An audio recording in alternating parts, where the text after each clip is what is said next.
This is your Chargers linebacker, Dan Henley, and you're tuning in with Chargers Unleashed. Welcome to another edition of Chargers Unleashed. Jake Hefner and Dan Wolkenstein here with you from the LAFB Network. Today's show, of course, is being brought to you by Bet Online, Charger Bolt Family, and Rock Solid Sports Memorabilia. If this is your first time tuning into the show, make sure to hit that like and subscribe button on YouTube. You can also follow us on Facebook, Twitter, Instagram, Spotify, and Apple Podcasts. Dan Wolkenstein, I feel like it's been so long since I've talked to you on here. I almost forgot who the hell the show was brought to you by there for a second. I was like, it's been a minute since I had done that intro, and it feels good to get that one out. But for that split second, I'm like, wait, who the hell are we brought to you by again? It's been a minute, but we're back. We're dusting off the cobwebs after what? I think it's like 4 days, which feels like an eternity these days. It doesn't feel like 4 days. It's almost been a week. Wow. But we're back. Exciting show today.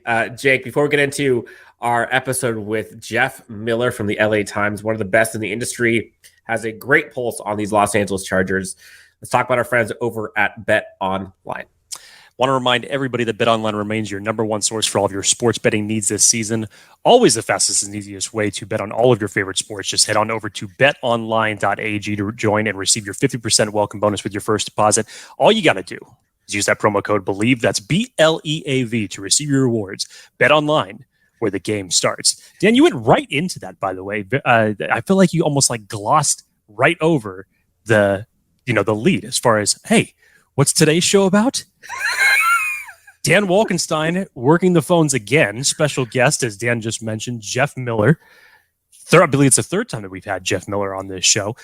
Lots to talk about, with all of the things now settling down for the draft. Obviously, all eyes geared towards mini camp and training camp. Beyond that, getting ready for the 2023 NFL season. This is going to be a fun one. I love talking to Jeff. Always brings great insight to the show. And I'm excited to get his perspective on everything post-draft. Yes, and I think he's right down the middle with our optimism and pessimism. If you split it right down the middle, I think Jeff leans both ways. Sometimes folks would think, oh my gosh, why is he being so pessimistic? Other times folks say, wow, why can't he actually be pessimistic for once? So he kind of leads into both of ours personalities as well as the listeners and viewers on the show. So can't wait. If you have not already gone and checked out LA Times, Jeff Miller's stuff, please go ahead and do so. Great friend of the show, as well as a content creator for the Los Angeles Chargers, covering the Los Angeles Chargers for the LA Times. Jake, without further ado, let's get into our episode with Jeff Miller from the Los Angeles Times, coming up next on Chargers Unleashed. We are very grateful to have one of the friends of the show's multi-visitor friend of the show, Mr. Jeff Miller from the LA Times, is kind enough to join us on Chargers Unleashed to talk a little Chargers football. Jeff, welcome back to the show. How are you, my friend? I am just fantastic. Last time we talked was before the Jacksonville playoff game. And if you guys remember, I remember telling you at some point this offseason, we're talking about the postseason, the Chargers are going to run. Can this happen? And I said, at some point, they're going to have to be able to run the ball. I didn't know it was only going to be 2 quarters later that they couldn't run, and that cost them the playoff game. But, yes, so maybe we'll have a little more luck this time for Charger fans' sake that we won't speak into existence of the team's immediate demise. I was going to say, we have like Jeff Miller, like the Notre Dame wizard, but all in the wrong ways. Peak foreshadowing by Jeff Miller. And not that was any insight. Yes, but look, you mentioned it then. I think we all kind of knew that, but yeah. You mentioned it then. We're still talking about it now. The Chargers couldn't run. They couldn't stop the run. And those were kind of the two things that plagued them all season. And then injuries, obviously, as well. And you saw what happened at the Jacksonville game. Hopefully, we don't see that ever again because all of our eyes were burned in eternity for that. Lots of fun things we want to talk about with you, Jeff, today. Obviously, we're going to talk about NFL draft and how the Chargers did. We'll talk to you about some of the grades you have on this team as a whole. Talk to you about some of the recent articles you've put out, especially about the tight end group. But overall, let's kind of start off with just what is your feel for this Chargers team post Jacksonville? They had kind of a reset mode for a while. It's been some time. You've now kind of gotten back with the team. Folks are still now in the facility. Like, how do you feel the team is, whether it's a morale, like any tidbits you've seen just from talking to players, coaching staff? Like, what's the vibe this year as you get into 2023? Yeah, I think it's very business-like. It's kind of like what you'd expect from Brandon Staley. I mean, he's pretty even-keeled, and I think everybody is kind of in that same mode. It's interesting, you guys. The Chargers are sort of in this, and a lot of it is their quarterback, but they're in this position where they should be good again. We have this, it seems like every year, which is not a bad thing, but it's like you look at these, everyone's putting out their power rankings now, and they're near the top on most people's. I mean, Peter King's came out, he's got him like 15th, which is about the worst I've seen. But everybody else, the expectations are there for this team. Again, it's the same thing we've had, for so long with this. They have a quarterback. They, goes way back to Phillip Rivers. They've always had a quarterback. They've got high end, talent on the upper end of things. And to me, it's just down to health and their depth, and that's pretty boring. And we, before we started this, I said let's not be boring, and then I started being super boring with my first answer. But it's like that's kind of where it is. That's sort of what it feels like to me. Is I think these guys should be good, and it's going to come down to if they can stay healthy and when they do have injuries behind, and how they can kind of keep the boat moving forward. We talked about this last, and I wanted to ask you this. We talked about this last episode, I believe, and I posed the question to Jake about did they do enough? And you talked about injuries and depth being the issue. They went 7 deep in the draft and some free agency. Do you think they solved the depth issues? Have they done enough as it stands? It doesn't feel like it. I don't know about you guys, but to me, it doesn't feel like it really. I still think they need an edge rusher. I still think they need some defensive line help. We've seen it forever. It seems like with these guys just having a hard time stopping the run, especially when they need to stop the run. And I don't know. I mean, what do you guys think? It doesn't feel like to me. It feels like there's still a few moves to come, and there probably will be, but it's not. I don't know that they're going to be able to get the Morgan Fox, Bryce Callahan, Kyle Van Noy additions. Those three pickups they made after the draft. That all those guys played a lot of snaps. I don't know that that's going to happen again. It still feels a little thin to me, especially if they're going to become guys, and I just don't know. It still feels a little bit thin to me. Yeah, I mean, I can understand that perspective along the defensive line, especially just because it's one of the biggest weaknesses that the Chargers had defensively. And when you look at that compared to what they had last year in terms of more veteran depth, more in-house guys, we had Tillery, you had Fehoko, whatever perception anybody wants to have about how they felt about those individuals, they were still experienced members with this team. Now, when you start looking at the depth, you have Sebastian Joseph-Day, you have Austin Johnson. Obviously, you brought Morgan Fox back. But now I think a lot of people are excited about the Scott Matlocks. Then you have Gerard Clark as an undrafted free agent. But to your perspective, that's still putting a lot of trust in guys that don't have that much experience. So how are you going to be able to round out that depth? So I could understand that. And since we're talking about depth, I want to transition into the piece that you had written, Jeff, about the whole expectations that everybody had about the Chargers selecting a tight end at some point in this draft. And it didn't end up coming to fruition. And I know that through your quotes through Brandon Staley that you had in that, his justification on that was basically that the way the board fell to them, it did not mesh with what they were looking for in a tight end. And the emphasis has obviously been the Chargers need to have a much better blocker at that position for a number of different reasons. So did you feel that it was justified for the Chargers not just taking a tight end for the sake of taking a tight end, but that they actually had a plan? And then even given the fact of what's currently out there on the tight end market, is it right to say that there might not be somebody coming in and that the Chargers are going to stay pat with the 4 individuals that they have at that tight end market now? Does that sound like that's the route they're going to go? It kind of feels that way. We've had just the last few days here, we've had some tight ends signed. Some of these guys who were still free agents who some of us had speculated maybe could be on the Chargers' radar. There's still a few out there. They're mostly blocking type guys, older guys. So they're not any great, real sexy names anymore. But, you've seen some of these guys now get signed, come off the board. So maybe this may be what they're doing. One thing, this may be what they're going to go into training camp with. Now, having said that, that doesn't mean they still couldn't do something. And there's still some guys out there who they could get and get very reasonably priced, I'm sure, at this point. But the one thing I remember going into the draft telling people was, it's not inconceivable that they wouldn't do anything, because this is the same group they've had all last season. So it's not like somebody left and why we need somebody because now there's nobody here. I mean, this is the same group. So the idea that they would go into the season with this group, it shouldn't seem too ridiculous, because this is the group they had all last season. So, and Kellen Moore, the new offense coordinator, said it, the day when he was made available to us.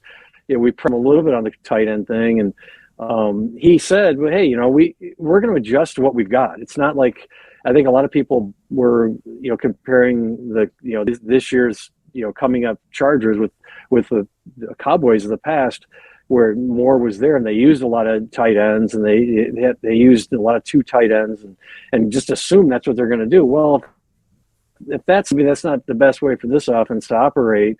Kellen Moore was pretty clear about, hey, we're going to, we'll adjust it the way it needs to be, which you'd expect a good coordinator, a good coach to do. So I think it was funny, nationally, everybody was basically forecasting and knocking them to take a wide receiver, and all of us around the team were talking about tight ends. I thought, well, we're going to be we're so much smarter than everybody else right here. Well, the Mel Kipers and the other people who are thousands of miles from here, obviously had a better idea than we did, because they did go to a wide receiver. So, it was surprising, just because it seemed by the end of the process, everybody around the team had them taking one of those tight ends, and then they didn't take any of them. So, I do think, and by the way, I do think it was legit what Staley said. I do think they had interest in some of those guys, and it just the way the board fell and some of the needs they definitely had, it just didn't work out for them. About the sexy picks for a sec. Quentin Johnston, first round pick. Darius Davis in the 4th. Chargers fans, pundits, critics, everyone talked about how important and how needed speed was on this Chargers offense to help with explosiveness, yards after the catch, aggressiveness. Those 2 guys, paired with Kellen Moore, added to this offense. Does that do enough? Did they do enough, in your opinion, to answer those calls for speed, aggressiveness, and explosion? Well, the first thing I would say is I would just advise everyone, don't type, Chargers sexy your phone and see what happens. You don't want to do that, because some bad stuff's going to come up. That's good advice, seriously, Jeff. Folks. It's very good advice. Then you were going to Jeff's TED Talk. Yes. The Wednesday tip of the day with Jeff Miller. Love it. I do think I do think they have added an element of explosiveness. The question is with Quentin Johnston is, can he hang on to the ball? And that was the issue he had at TCU was drops. Now he's an interesting guy in that he's apparently this long strider. Now I say apparently, we haven't seen him up close personally yet on the field. That'll come later this week. He apparently, has these long strides. Takes him a little while to get going, to get up to speed. But he also has this element where he's very shifty and very quick with his feet right after he gets the ball, which is after catch stuff, which is the explosiveness. And that's what Tom Telesco, Brandon Staley talked a ton about that when they drafted him. And that's what everybody knows him from at TCU. So I do think they have added that element of explosiveness there. We'll see if it, if that actually comes to be, if he can hang on to the ball and take advantage of his skills.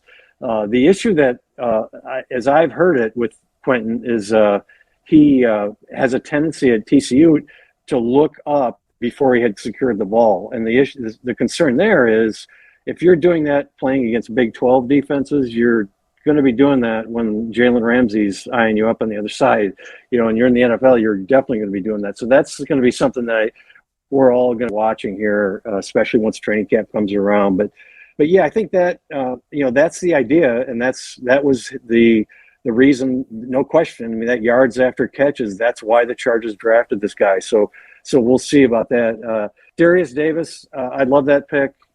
He's One of the fastest guys in the draft, one of the fastest guys in all of football, college, and the pros last year. So that's a great pick. And I love the fact that these guys, they're serious about special teams now. This has changed from when I first started covering this team a few years ago.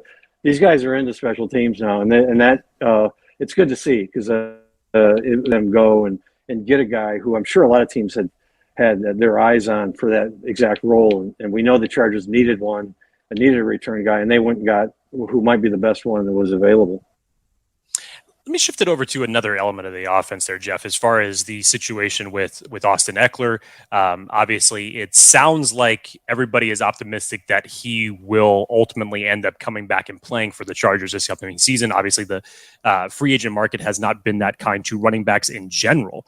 But just in terms of that running back stable, and because of that whole situation, a lot of people were thinking, okay, the Chargers are going to go after Bijan Robinson in the draft. They could target another running back. And much like the tight end position, they did not do that at all. And I'm interested to hear your opinion on this because it sounds like for a couple of years, we've been looking for that, next person to step up in that running back stable behind Austin Eckler, give him a little bit of relief.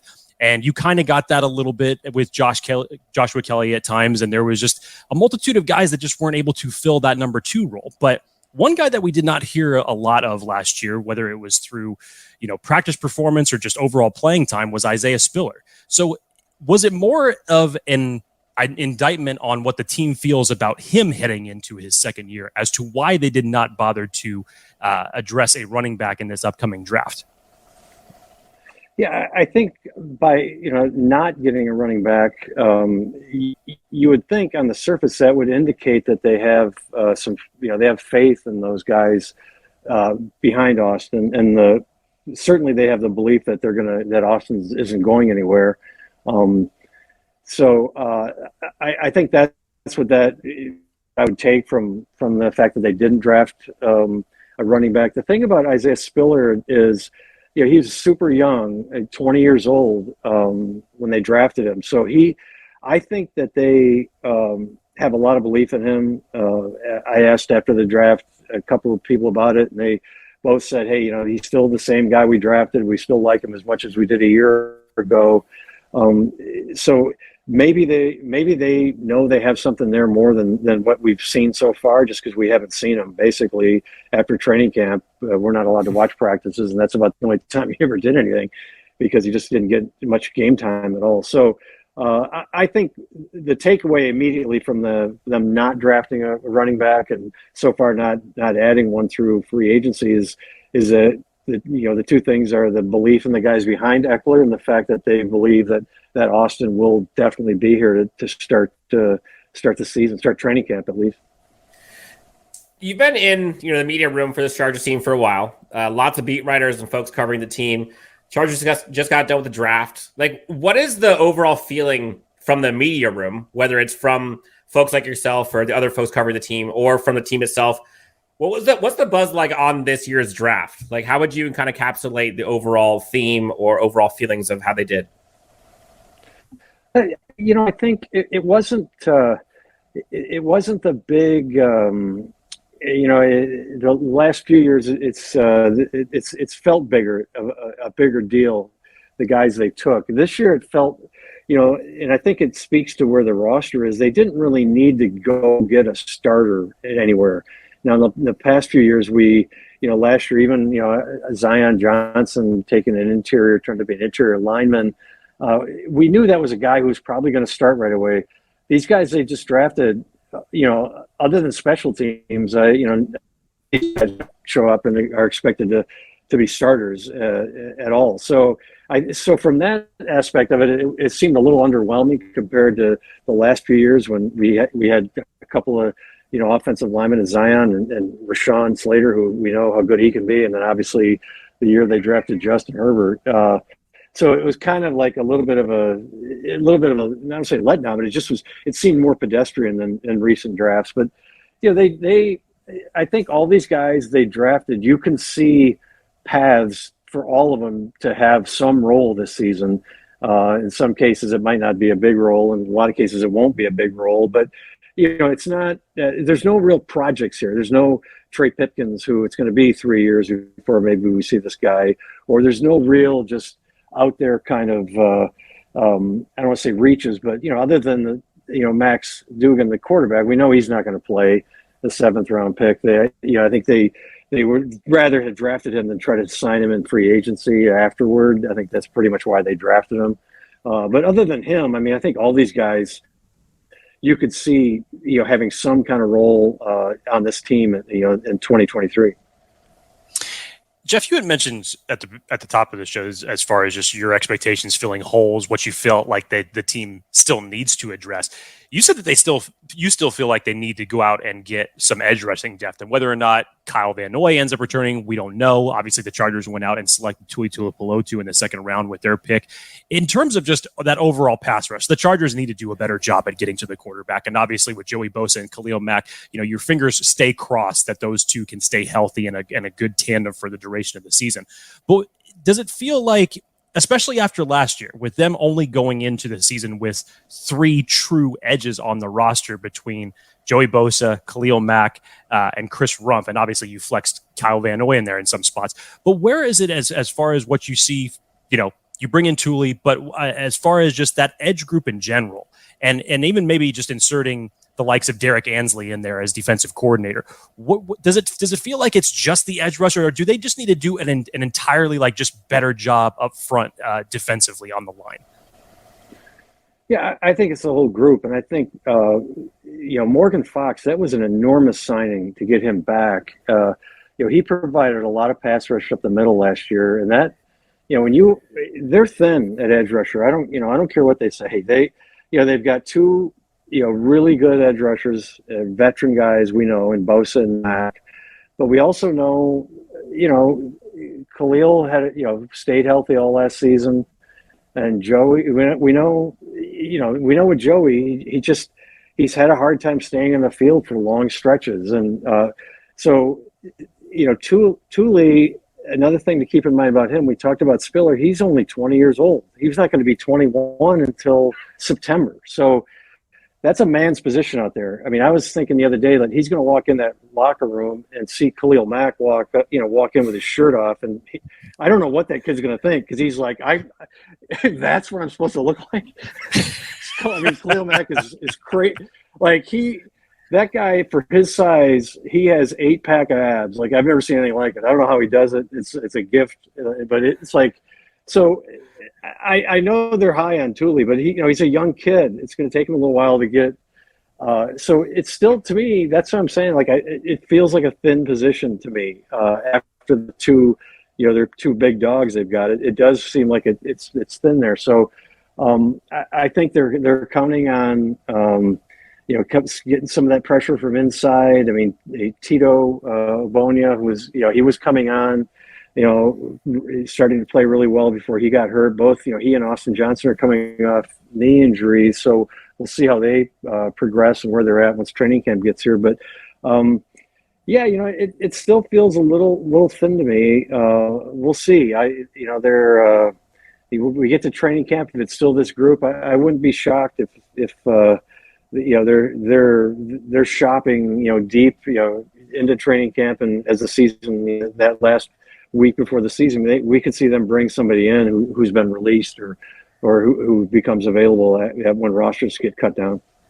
It seems as though, and we're talking to Jeff Miller from the LA Times, it seems as though the Chargers defensive line in general kind of philosophy is shifting a bit, where they're going for kind of a volume of these kind of hybrid defensive linemen, where you're not necessarily getting a ton of these speed edge rushers, but you're getting the physicality, you're getting kind of the brute strength, brute force type that can kind of fill kind of the strong edge / interior guys at the same time. You look at Morgan Fox, Sebastian Joseph Day, Tito, you've got, the Matlocks of the world. These guys get after it inside. Gerald Clark, EDFA. The defensive line seems like it's changing. One thing that I was going to ask you, we've heard John Johnson's name for feels like 3 years at this point. It's probably been a couple months.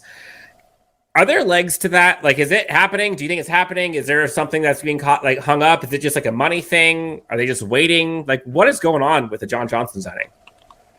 or lack thereof. So at the owners, yeah, exactly. At the owners' meetings in Arizona, whenever that was, a few weeks back before the draft, I asked about that, and the indication I got was that, that it was sort of presented to me as that's maybe a long shot, like that's out there, but it's not something that is maybe as prominent on their minds as some of us might think. I mean, it's such a natural connection with his history with Staley, and they need, they could use somebody. It's another position that's thin. They need somebody there. Nas Adderley's gone, and they really haven't replaced him. So that is a spot, and that makes a ton of sense. I think what we're going to probably see here is it could be that maybe Johnston's waiting to see, maybe what else is available now that the draft's over. If anybody else maybe would give him more money, whatever he's looking for. And I don't know that, this was before the draft, so maybe that was going in. Maybe they were thinking they were going to get somebody and they didn't, so maybe it's changed. But I know as of a few weeks ago, at least, it was kind of presented to me as more of an outside thing than a real likelihood. So that's kind of the last time I was able to get someone to really talk much about it. But we'll see until he signs with somebody. It understandably should be a topic here because they do need somebody there, and he's got a history with the head coach. At least from what I understand, it's not dead, but it's not something that, like I said, maybe there is in front of their minds as it is for a lot of us around the team who just seems like such a natural fit. Jeff, I want to go back to Kellen Moore real quick, just because the last time, obviously, we had you on this Chargers team was led by, Joe Lombardi, much different offense. And there's been a lot of talk and a lot of people that are really interested about what Kellen Moore is going to insert into this offensive group. And you add so much to this personnel. And obviously with Justin Herbert having, not a terrible third year, but as far as what we've seen from him his first 2 years, it was definitely below what people had expected, and he was fighting an injury and still was able to grit through that. And now he's, has his off-season surgery that he's going through. But I wanted just to get your perspective as far as when Kellen Moore has presented to the media his outlook for this offense and what he infuses, and then whatever you could take away from with what he did in Dallas. As far as just what you see, what you heard, how do you think that he's going to mold this into his own? Because we know the control that an offensive coordinator has over this offense. Brandon Staley stays mostly to the defensive side of the ball. But have you gotten a sense as far as maybe just the changes or the differences as far as between how Joe Lombardi may have presented it and then how Kellen Moore is looking to present it for this year? Yeah, this will be Kellen Moore's deal. I mean, this is, he's got the full reign. He's got the keys to the car, as they say. Staley, I think in his perfect world, just stays out of it completely and lets kind of things will run through him, and he'll have sort of veto power and some stuff. But it's going to be Kellen Moore's show, and I think you saw when he became available, the Chargers pounced, right on him and didn't want him talking to anybody else. They brought him in, interviewed him, and hired him on the spot, basically. So. It's the one thing I would be interested in seeing is, we're assuming right now that Austin Eckler is going to be on this team, and if that happens, I'm going to be interested to see like how his usage changes. If we've seen, I don't know how much Austin, his receptions the last few seasons have just been the result of the offense that Joe ran, and there was a lot of dumping it off and a lot of shorter stuff. We've talked a lot of people around the team. We've talked a lot about Justin Herbert and his air yards and all that stuff, how far he's thrown the ball down the field. It'll be very interesting to me once we get into training camp and start to see things, how Austin is used differently, and how, as a receiver at least, and maybe some of the different stuff they do that maybe pushes the ball down the field a little more than what we saw with Joe. I think that's going to be the biggest thing. And I think the Quentin Johnston, I think that's how he fits into this whole thing too, is you can get him the ball a lot of different ways and then let him do what he did in college once he's got the thing in his hands and can take off. That's another thing why I think it was so important was, they're trying to, it's this whole idea of explosiveness and pushing it down the field is what what Joe didn't do a lot of, and I don't know how much of that was his scheme and how much of it was just the personnel. And certainly some of it was personnel. There's no doubt about that. And so that's why you bring in a Quentin Johnson who's not, they're not expecting this guy to be 1,000-yard receiver as a rookie, I don't think, but they are expecting him to contribute in some very meaningful ways, and he's going to have to, I think, for Kellen Moore to really be able to express the offense in the best way he wants to, and how in Dallas the success they had, and if he wants to try to replicate it here, it's going to require that kind of ability, after a guy has the ball, doing something with it. So, it's hard to tell so far, just because we haven't seen this offense with these players, but it's definitely going to be a very interesting training camp when these guys start to line up and actually play football. How different it looks, I think it's going to be pretty striking right from the beginning. Jeff, thank you for coming on the show. I know this has been a slurry of technical difficulties that we've pushed through. We've been animals in that regard. I love the resiliency of this team. Well, when you're dealing with me, you have to be resilient. That's the one thing. You just you have to stick with it with me, because boy, it is a crapshoot. I can relate to Quentin Johnson's having trouble hanging on to the ball, because let's face it, I don't have the best hands in the game anymore. I drop a lot of things over here on this side. So I appreciate you guys having the stick-to-itiveness and the perseverance to put up with my nonsense. Yes, as the kiddos say, you are #worth it for us and Chargers fans. Look, it's funny you mentioned kind of the offense and how it changes. I think, people talk, say what you will about the Chargers offense under Kellen Moore versus what it was under Lombardi. I think a lot of people, it seems like, and I don't remember where I heard this from, but it seemed like under Lombardi, there was kind of a race to get to the first down, versus with the Kellen Moore, it's a race to get to the end zone. And you're trying to get first down, and oftentimes that's when your running game doesn't work. Whereas Kellen Moore is like, I don't care if it takes you 1 play, 15 plays, I'd rather take one to get to the end zone. I think that's what I think folks are excited about. But it's going to be fun. We got a lot of things coming up on training camp, got a lot of things coming up when we get to mini camp. Obviously, free agency is still going. We get to see these players get back into the building. I think rookies are starting to come in this week. Jeff, you can find his work at the LA Times. Jeff, what else you got going on? What can folks look forward to seeing from you? Where can folks find you? What are you bringing to them?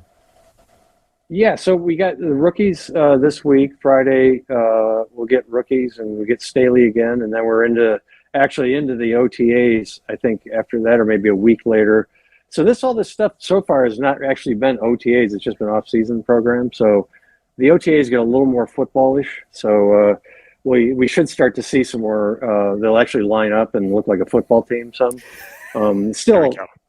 It's still kind of phony, but it's still, at least it's a little more than them just running sprints back and forth, which is great. I mean, I'm sure people love it. I've seen enough of that probably at this point in my life, but yeah. So we'll be diving into all this stuff more as the off-season program picks up, and then obviously once we get to training camp, it'll be fun to see, because I think rightfully so, there are a lot of expectations with this team, and there should be, especially, when you have a quarterback like Herbert, your offense is going to be pretty good no matter what, let's be honest. I think people should be fired up about this team. Well, thankfully, we'll have Jeff Miller on the sidelines not catching passes, because we've seen from Jeff Miller's mouth to ours, look, it wasn't our fault. Jeff Miller is better on the sideline than he is on the field. Jeff, thank you so much for joining us, man. This has been a ton of fun. Can't wait to have you on for 4.0. Can't wait to talk about the Chargers then. But until then, great work. Keep it up, and we'll talk to you soon, all right? All right, guys. Thanks a lot. Appreciate it. Anytime. Thanks, Jeff. You brought up sexy earlier, that you didn't want to talk about the sexy guys. Now we're going to talk about the sexy guys. We talked about Kellen Moore. We talked about Quentin Johnston now on this team, as well as Darius Davis.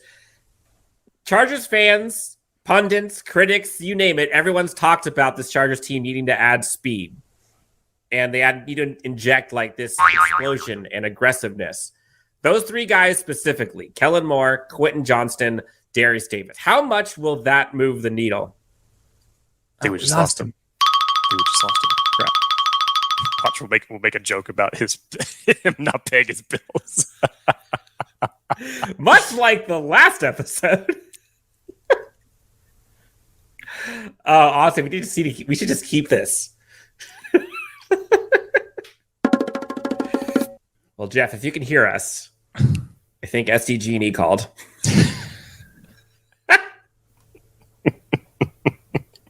I feel like we gave you the kiss of death on that one. What? So was that on my end or what happened there? I think that was on your end. I think that was on your end. Yeah. I think that was on SDG&E, man. SDG&E, they suck. I think we're gonna keep this whole like 3-minute just in the bloopers reel for later. Chargers fans, critics, pundits, everyone on every network talked about how important speed. How much do those three individuals move the needle?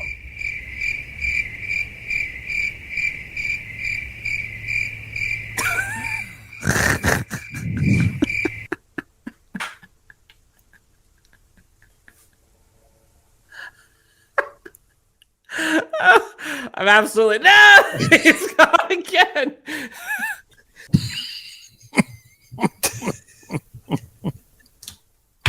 The best part is him just like.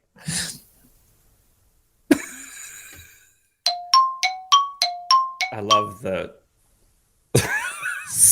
We got the spinning wheel.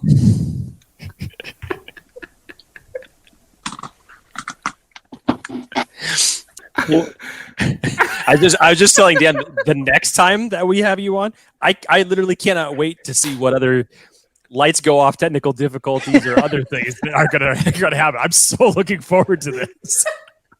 This is the best part is the technical difficulties. Yes, it's what I bring to every appearance I make. I bring technical difficulties. Like great. So I've tried something new here. So maybe we'll stay alive here. Okay, sounds good. Are we talking about the Chargers? I can't remember. What's the purpose of this call? Yeah, I blacked out. What are we doing? Habit Field. His balls.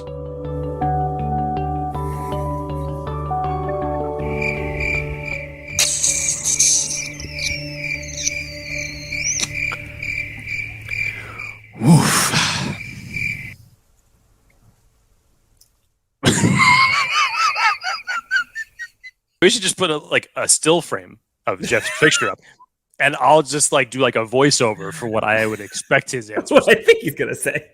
Yeah, pull a pencil drawing of me. You heard that good. Why is this happening? You guys have idea? I have no idea. I don't think the Wi-Fi enjoys it when you talk. It's like Jeff, the connection is not good. Or something when you're not giving answers, your Wi-Fi connection is great. But when you start giving these nice, elaborate, in-depth answers, it's like, nope. Right now, we're going to pull the plug on you. Enough of that. Yeah, the thing's got good judgment. Apparently, would be my answer. Observation on that. I mean, it's working now. Maybe you need to talk really fast before it cuts out. That's it is. Back to you. It's a very professional approach. Okay, Very.